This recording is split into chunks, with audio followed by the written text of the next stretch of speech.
आज के पहले सवाल से यहाँ पे पहला सवाल है आपका, किस राज्य सरकार ने कोरोना वायरस महामारी के मद्देनजर राज्य के सभी जिलों में आईपीसी की धारा 144 3 महीने के लिए और बढ़ा दिया है। तो यहाँ पे सही आंसर हो जाएगा आईपीसी की धारा 144 जो बढ़ाया गया है, छत्तीसगढ़ में बढ़ाया गया है।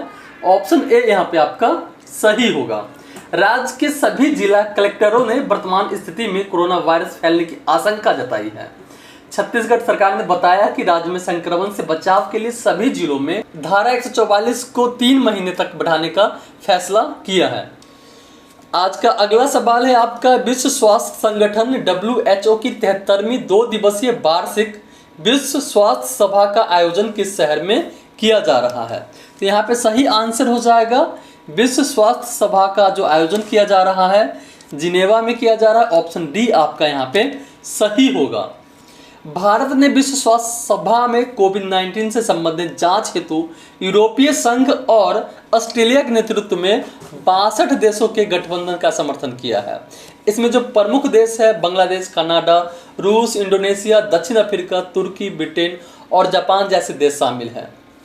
और इसका जो आयोजन किया जाएगा इस बार वीडियो कॉन्फ्रेंसिंग के माध्यम से किया जाएगा, वर्चुअली आयोजित किया जाएगा कोरोना वायरस के कारण। आज का तीसरा सवाल है आपका, किस राज्य ने हाल ही में स्टार्टअप को बढ़ावा देने के लिए साइबर स्पेस एक्सेलरेटर लॉन्च किया है। तो यहाँ पे सही आंसर हो जाएगा साइबर स्पेस एक्सेलरेटर जो लॉन्च किया गया है कर्नाटक के द्वारा लॉन्च किया गया है। ऑप्शन डी यहाँ पे आपका सही होगा। कर्नाटक के centre of excellence on cyber security ने भारत में स्टार्टअप के लिए पहला साइबर सुरक्षा एक्सेलरेटर लॉन्च किया है। और सेंटर ऑफ एक्सीलेंसी का मुख्य उद्देश्य जो है इसे लॉन्च करने का साइबर सहयोग, उभरते कौशल अंतराल और साइबर जागरूकता के उभरते प्रौद्योगिकी क्षेत्र में जागरूकता और बढ़ाने और नवाचार के लिए साइबर सुरक्षित और अनुकूल वातावरण को बढ़ाने के लिए इसका शुरुआत किया गया है, इसको लॉन्च किया गया है।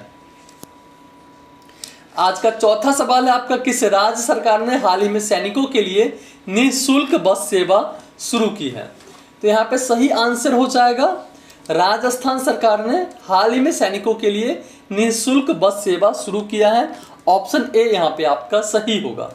सशस्त्र सेनाओं के शौर्य चक्र प्राप्त करने वाले राजस्थान मूल के सैनिकों को रोडवेज की बसों में निःशुल्क यात्रा की सुविधा मिलेगी। इन राजस्थान मूल के 770 जवानों को रोडवेज की सभी श्रेणी के बसों में निःशुल्क यात्रा की सुविधा मिल सकेगी। इन सैनिकों के अदम्य साहस, समर्पण और बलिदान को देखते हुए राजस्थान के मुख्यमंत्री जो अशोक गहलोत जी हैं इस प्रस्ताव को मंजूरी दी है। इस ग्रह पर मानव जीवन के लिए आवश्यक परिस्थितियां मौजूद है। सुपर अर्थ उन चुनिंदा ग्रहों में से एक है जो पृथ्वी के आकार और परिक्रमा दूरी के समान है। नासा के अनुसार सुपर अर्थ जैसे ग्रहों का होना हमारी गैलेक्सी में आम है। इस तरह ग्रह हमारी पृथ्वी से 10 गुना तक भारी हो सकता है। आज का छठा सवाल है आपके लिए, निम्नलिखित में से किसने राष्ट्रीय संकट प्रबंधन समिति की बैठक में सुपर साइक्लोन की तैयारी और आवश्यकताओं पर चर्चा की है। तो यहाँ पे सही आंसर हो जाएगा राष्ट्रीय संकट प्रबंधन समिति की बैठक का जो चर्चा किया है, जिसका संबोधन किया है, राजीव गौबा जी ने किया है। ऑप्शन सी यहाँ पे आपका सही होगा। कैबिनेट सचिव राजीव गौबा ने एक राष्ट्रीय संकट प्रबंधन समिति की बैठक की अध्यक्षता की है।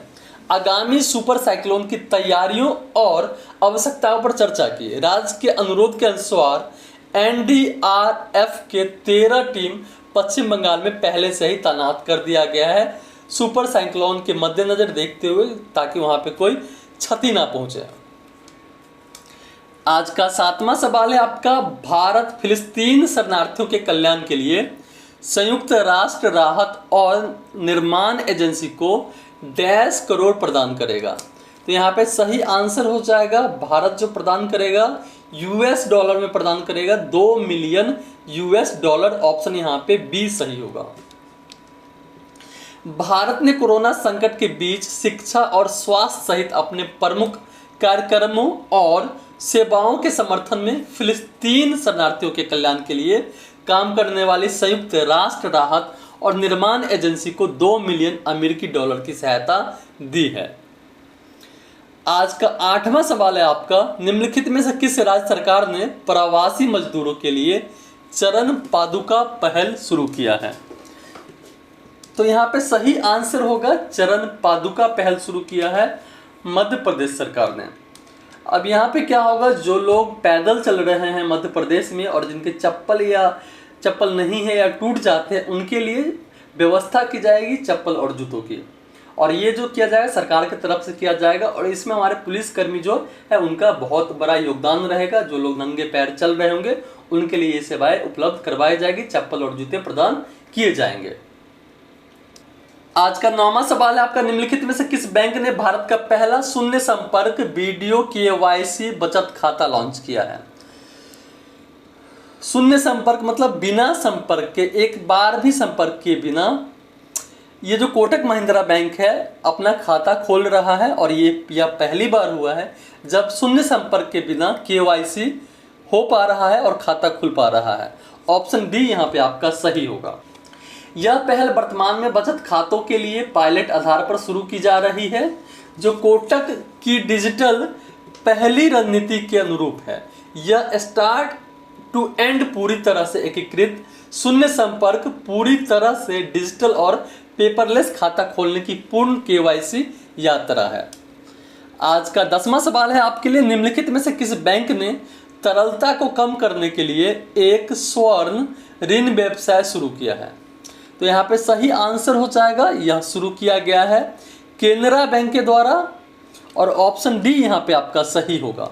इसमें कहा गया है कि कोविड-19 महामारी ने देश के सामाजिक आर्थिक क्रम को बदल दिया है और रोजमर्रा के खर्चों का प्रबंधन, व्यापार, निरंतरता, स्वास्थ्य और परिवार की देखभाल कई के लिए एक चुनौती है।